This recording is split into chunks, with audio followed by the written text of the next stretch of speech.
Thank you.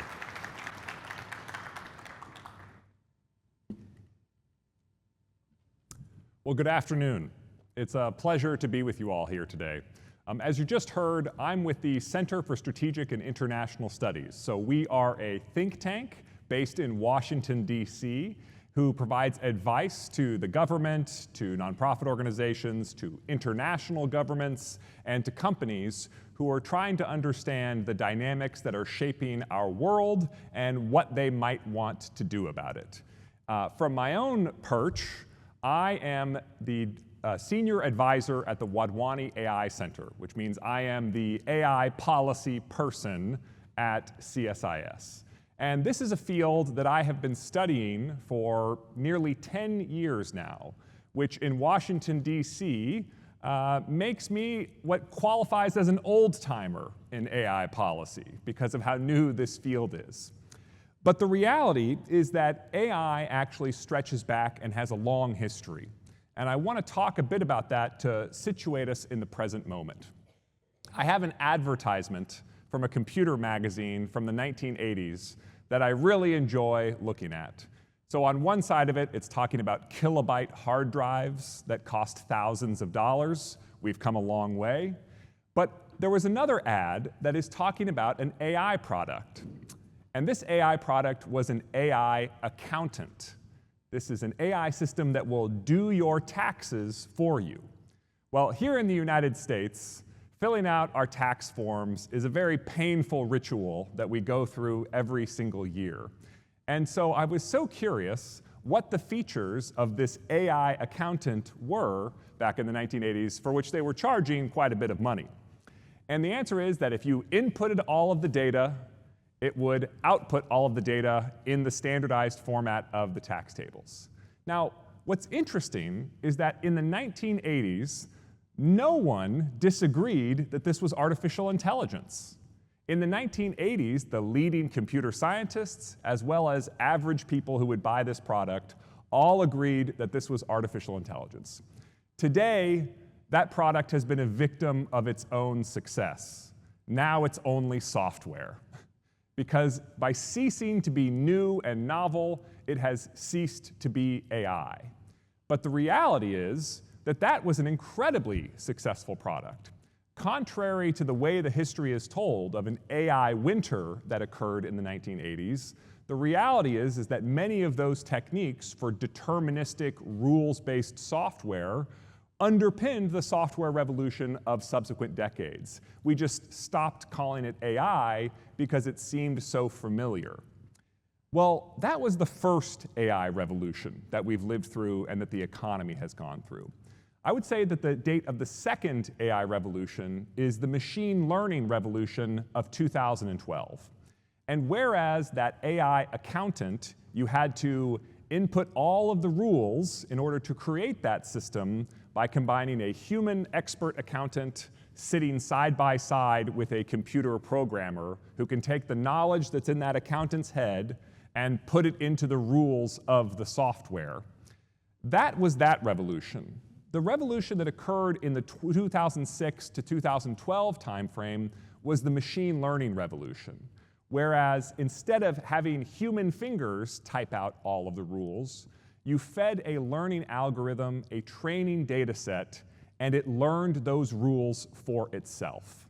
It wrote the program by itself. Of course, it required a lot of human oversight and help. And that machine learning revolution we've really been living through since 2012. You experience it in many functions that I'm sure you use every day. The facial recognition that unlocks your camera. The speech recognition that you can use to dictate a text message when you're talking to your cell phone. My favorite example of this machine learning revolution comes from a commercial satellite company, Maxar. Maxar, if you've ever seen in the newspaper pictures that are satellite photos of a war zone or a disaster zone, or even just interesting features of the Earth's surface, usually it's Maxar that takes these pictures. Now, Maxar has many, many, many satellites orbiting the Earth.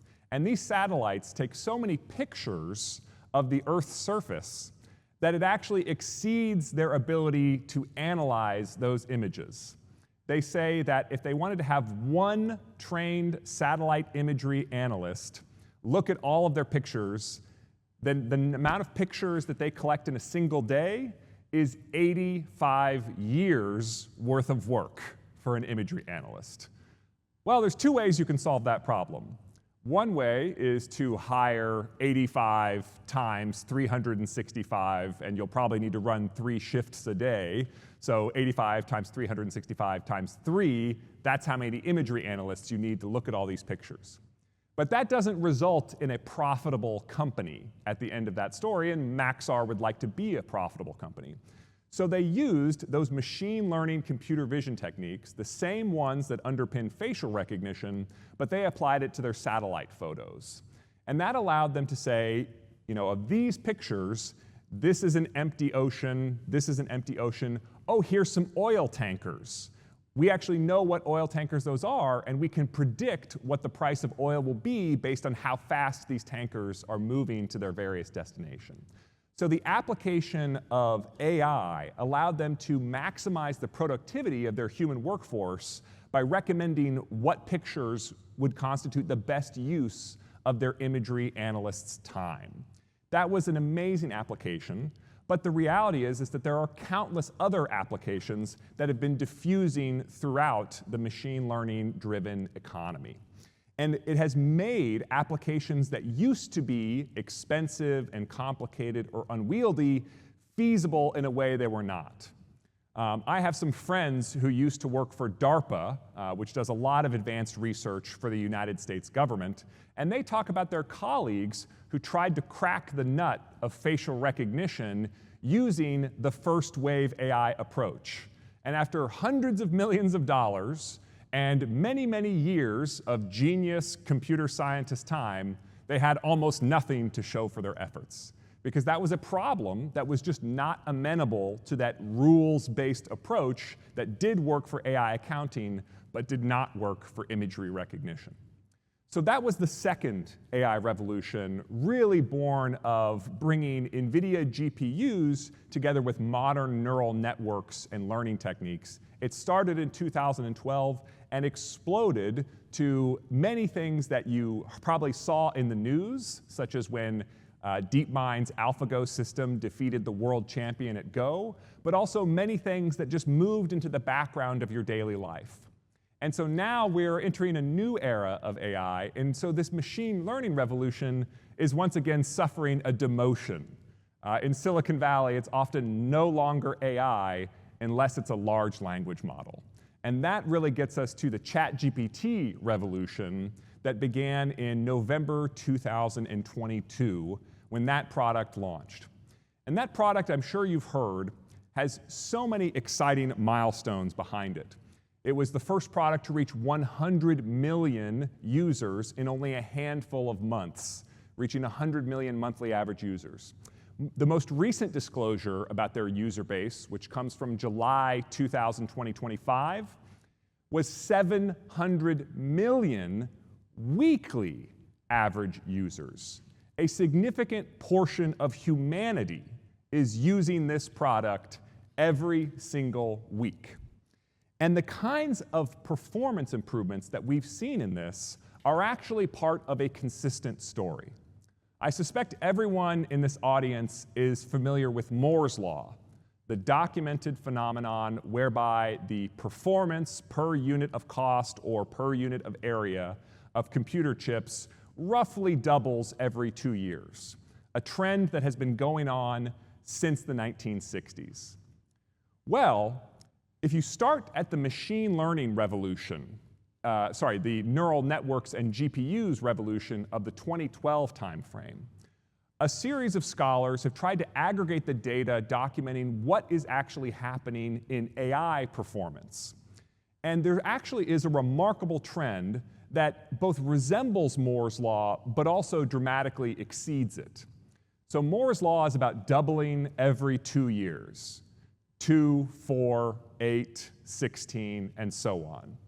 But in AI, there are actually more drivers of progress than just computational performance. There are actually 4 drivers of progress, each of which is almost as significant as Moore's law in the extent of the impact that it's having. So what are those? Well, the first is Moore's law itself, the performance of especially GPU chips, but also high bandwidth memory chips. And here, NVIDIA claims that their most recent generation of chips is more than 10,000 times better than the types of chips that they were making 15 years ago. So the per chip performance is continuing to show radical gains. The second driver of increased performance is how many of those chips you use. ChatGPT was GPT 3.5. They had been working on this before they launched it publicly. Well, GPT-3, the predecessor model that also came out in 2022, was trained on 10,000 NVIDIA A100 chips. The largest computing facility on Earth at the beginning of this year was the xAI Colossus supercluster in Memphis, Tennessee, and that was 100,000 NVIDIA Hopper GPUs. So they had a generational improvement in the per-chip performance, and they 10x'd the number of chips that they were putting in one of these data centers. Now, xAI is already well past 200,000 chips, and now talking about million chip clusters. So that is a more than 10x improvement in just a handful of years. The third driver of improved performance is the algorithmic efficiency. How much intelligence juice can you squeeze out of a given amount of computation? And here again, as we look at the documented trends going back to 2015, it is Moore's law or better like performance improvements. These algorithms continue to get more and more efficient, driving improved performance. And so when you take those 3 factors and you put them together, what you get overall is something that is not like Moore's law, going 2, 4, 8, 16. It's something closer to 10x exponential growth almost every year. 10, 100, 1,000, 10,000, 100,000. This is technological progress like no other field of engineering has ever experienced in human history. The number of miles per gallon that your car gets has not increased by 100,000-fold since the 1950s, much less since the 2010s. But that is the kind of performance improvement that we're seeing in AI overall. And what that's driving is an extraordinary opportunity across an incredible degree of applications. In the first machine learning revolution, the one where we built a system that defeated the world champion at Go, that system was amazing at Go, but could not play chess, could not play checkers. It was a single-purpose type of system. By contrast, large language models like ChatGPT, they want to be your lawyer, and your therapist, and your friend, and your accountant. They are general-purpose models that are able to do so many different things across so many different types of data. And this architectural approach of large language models is actually not limited to the chatbot-type functionality that everyday people experience. If you look at what is going on in the autonomous vehicles industry, more and more of the design of the governing system that governs the autonomous decision-making behavior is drawing from large language model type programming techniques. Because it turns out that language is a tool for reasoning. And if the car can think in words, it can understand that that is a stop sign and therefore I should stop, but also that other car is coming this way, so I need to wait even longer. What I'm saying here is that there is a convergence where this new paradigm of AI that most people are experiencing in chatbots actually has applications that are just as diverse as the first AI revolution in rules-driven software and the second AI revolution in machine learning software. Large language models are going to eat the world, to use Mark Andreessen's phrase about software. And the performance improvements keep coming. This is what's so remarkable about the field of artificial intelligence. I was talking with one of my friends who is one of the most talented programmers on Earth. He makes far, far, far, far more money than I do working at a research think tank nonprofit. And he said that even though he was intimately involved in creating these AI systems, that in early 2023, he said, I never use them for my work, they're not useful, I'm just too good at my job for these systems to be helpful to me. And 6 months later, when I was asking him this question again, he said, the performance has increased so much that my life has fundamentally changed. All day, every day, all I do is interact with this AI system that is helping me to create code. So in the span of 6 months, the amount of performance improvement went from useless to this is the base foundation of my entire job in 6 months. Now, it's coming for coding first, and there are some good technical reasons why coding lends itself to this kind of use case. But even in my own use case, I remember saying in 2024 to my junior staff, if you're using ChatGPT or LLMs to help you do research or to help you write reports, you're fired because it's not good enough for what we do, and it will only make mistakes that I will have to fix, and I don't want to. But the performance kept getting better and kept getting better, and new capabilities like deep research are now such that there are real use cases where it is a good use of our time. And this is only where we are today. Imagine where we might be in 3 years or in 5 years when the performance is 1,000 times better, 100,000 times better, 1,000,000 times better. That is the economic opportunity that all of you in this room are helping to enable. Because the greatest bottleneck that this revolution faces is around electricity and computation. It can happen if we can get the power there, if we can get the networking there, if we can get the data clusters to talk to each other. But that is no small feat. And the opportunity that I've been talking about is the reason why just the top technology firms in the United States alone are preparing $350 billion of capital expenditures in this year alone. Now, that number is so large that it's almost difficult to even conceive of what it means. But I actually looked into this, and at the peak of the Cold War space race, the Apollo moon program was never more than 0.5 percentage point of GDP. And this year in the United States, AI capital expenditure could potentially be twice that. We are literally living through a scientific and industrial research program that is larger than the program that put human beings on the moon. That's the degree of investment. And why is that investment there? It's because these companies are chasing that incredible growth in performance and the economic revolution that it portends. The CEO of Google DeepMind, Demis Hassabis, he has predicted that the AI revolution will be 10 times larger than the Industrial Revolution of the 19th century, and it will be 10 times faster than the Industrial Revolution of the 19th century. And how could this possibly be true? Well, in any technological revolution, there are all kinds of bottlenecks.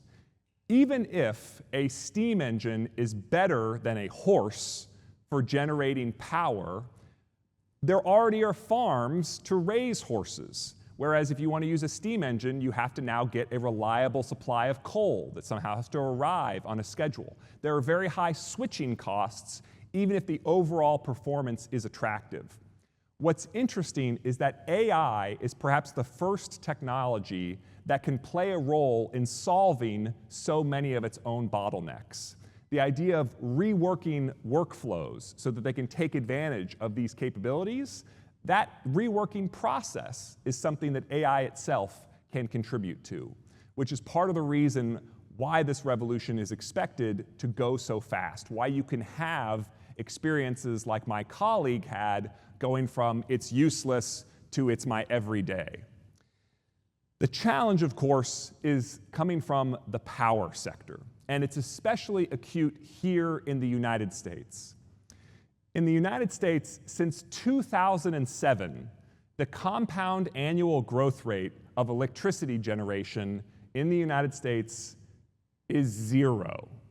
There has been no additional generation of electricity in the United States. There has been a great deal of change in composition of the generation of electricity. Less coal, more solar, and other types of energy, but no overall growth. And that's going back to 2007, which means that most of the executives in the electrical industry in the United States have lived through most of their career never having experienced any growth, much less the breakneck pace of growth that the AI revolution is bringing about. And the nature of this demand is very different than the electrical system is used to dealing with. The growth in electrical demand from, say, electric cars is going to be very diffuse because cars are spread all over the United States. By contrast, the energy demand of many of these data centers is something like we want a gigawatt or 5 gigawatts in a single campus, a single facility. From the perspective of the people who plan the electrical grid, that is like a black hole appearing, just sucking endless amounts of electricity with a relentless pace of demand. And if networking technologies get better, then we can distribute more of that computational load and thereby distribute more of that electrical load to make this a more viable transition, which is why the ION Global Forum is doing such important work in this regard. So to come back to where we stand overall in this story, you all, we all, are part of one of the most exciting industrial projects that has ever happened. And even if some of the bear case scenarios for how progress in this technology might stall, I would say my own personal belief is that maybe this technique for AI or that technique for AI will plateau.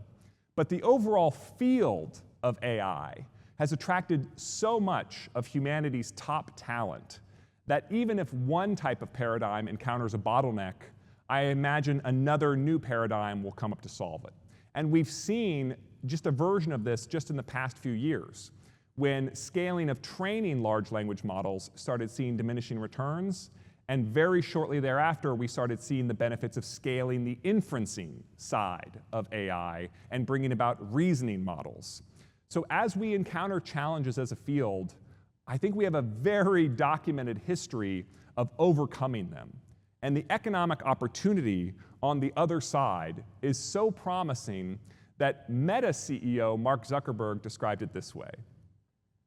He said, well, in the worst case scenario, I've spent a few $100 billion of Meta's money building out more data centers than I probably should have. That's what that looks like when it goes wrong. But imagine if I didn't do that. What it looks like when it goes wrong is I missed out on the most important scientific, industrial, and economic opportunity potentially in all of human history. And that's a downside risk that they just can't accept. And that's why you're seeing so much money going into this field, because the opportunity, or even just a chance of the opportunity, is irresistibly attractive. And that's why I'm so excited to be a part of this and so grateful for the opportunity to talk about it with you all. Thank you.